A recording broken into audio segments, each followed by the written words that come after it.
questions for any of everybody second? I do not have a microphone. Somebody has a microphone. All right. Go ahead, Tyler. Yeah, Chucky, in the back right here. Obviously, you guys kind of going through a change with the injuries and trying to play offense a little bit differently. At the point guard, what kind of challenge has that been for you? How do you think you guys are adjusting to different personnel and a different style? Past 2 games, I've been really proud of the team. We're finding ways to really dig deep, and obviously we're a new team. We're still trying to figure out how to play with each other, especially late down the stretch in games like this. So I was real proud of my team tonight. Credit to UTEP, they're a really good team. I think they could even be a March Madness team. We were able to find ways to win the games, just get stops, just capitalize off those stops. We were able to get some momentum going in that late second half. So we just gotta find ways to keep the foot on the gas and keep it going even more. Chucky, how difficult is it as a player to get up for a game that's sandwiched in between Duke and Kentucky? I mean, this is not disrespecting UTEP, but they're not Duke and Kentucky. Yeah, we just take it day by day. We just focus on the next thing. The next thing for us was UTEP after the Duke game, and now we're turning the page going on to Kentucky. We know how big of a rival game that is, and we're gonna be focused for that game. We were able to come out with and win this game. We're gonna celebrate for the rest of the night, and tomorrow we're flipping the page. So, whatever happened this game happened. So we just got to move on. Chucky, how difficult has it been for you guys as a team to not only play but just practice, knowing you guys are down 3 guys from when you started the season? Yeah, absolutely. Like I said, it's the next man up mentality.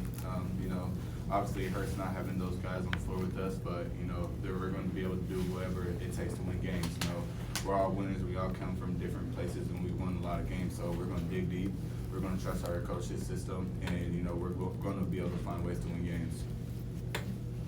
Yeah, Chucky, Coach Kelsey was in here praising on the read you made there to get James in zone with that last bucket with about 18 seconds to go. Can you take us through what you saw in that play and just kind of how it all came together? Yeah, I kind of just seen there was one defender kind of back there. I kind of baited him into thinking that I was going to skip across, and I was able to find James. James had a grown man catch, and he was able to just go catch it and dunk it. And Chucky, just talking about your team's growth and ultimately kind of what you've learned from these last 2 games going into UK. Kind of talk about that, talk about what you guys have gathered from this, and obviously going against UK for the first time for you as a member of U of L, what does that mean? Yeah, like I said, we're growing. We took big strides from the Ole Miss to the Duke game.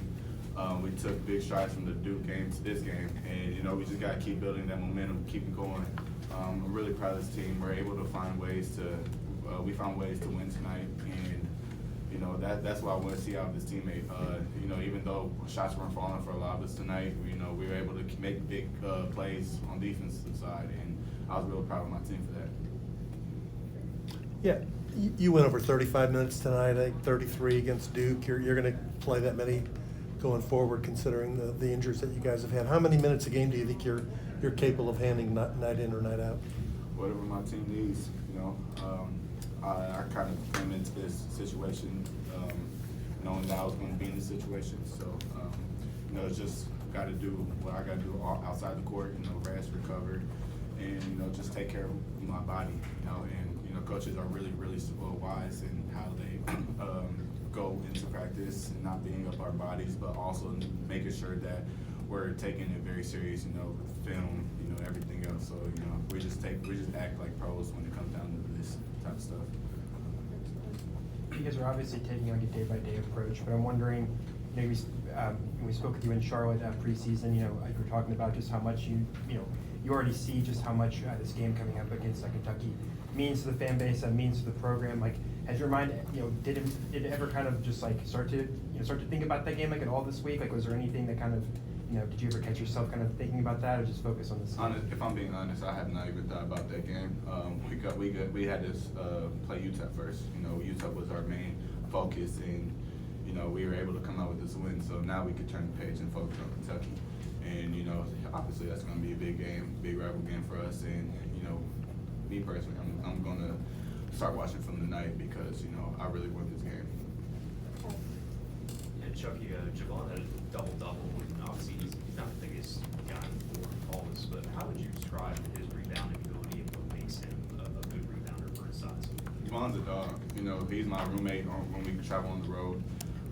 After the West Virginia game, I told him I love playing with him. You know, I've never played with a player who just wants to go win. You know, and I've never played with a team who just wants to go win. Let me take that back. I have played with a team like that, but you know, just to see like he's what 6'6", just playing against grown men, 6'10", 6'9". He doesn't care who he's playing, battling. You know, he wants to go get every rebound, wants to go win games, and you can just see the passion he plays with. You know, he's one of the main voices in the huddles, in the timeouts. So you know, I love playing with him, you know, and you know, just being his roommate and everything. You know, even here, you know, I live right across the hall from him. You know, I just love being around him. He's a great guy to be around, and you know, I love him to death. Chucky, something that we're hearing from the opposing coaches when they come here frequently is they talk about 24 and how difficult of a defender that you are. What fuels that part of your game to be a defender that's kind of a lockdown guy? Yeah, you know, I gotta take it back to my high school coach. You know, in my freshman year, and I wanted to see the floor, so I had to play defense. You know, growing up, I wasn't always the defender, and I just wanted to go score. But you know, once I hit high school, I had to realize there was other ways to impact the game, and my high school coach helped me realize that. You know, creating for other teammates, diving on loose balls. You know, just doing the little things to be a winner. And you know, I got to give credit to my high school coach for that. Chucky, Coach Kelsey was talking about how just great this team was and how you guys out-hustled UTEP tonight. Is that something that the players were talking about in their huddles during the game, especially in the second half, or just overall? Was that Yeah, a process? absolutely. When it comes down to winning time, you know, we just got to be the most solid team. You know, we can't make mistakes when it's winning time. And you know, tonight we made a couple mistakes, but we were able to cover them up. And you know, that's why I was proud of this team. You know, looking back at that Duke game, if we just did the stay solid in winning time, you know, we could have found a lot more success. But you know, obviously that's over. We could focus on the next thing. You know, like I said, it's Kentucky, so we just got to grow from it. It felt like James kind of started swinging some of the momentum early in the second half tonight. Just what kind of impact do you think he can have when he's hitting on the ball? Yeah, I love playing with James Scott. He's the type of player who has a very high IQ. He's always watching film, always in the gym 24/7. So he's going to try to do whatever it takes to win. Obviously, he's still young, still has a lot of areas to grow. But you know, I just love playing with him. He has a high IQ. He's going to try and set screens, try to get open. I'm going to try to find him. You know, I love playing with him. Defensively, he's taken a lot of strides forward this season. So you know, he's going to keep going, and you know, the ceiling's so high for him. You know, I love playing with him. He's going to be a really, really great player once he's a senior here. All right, thank you.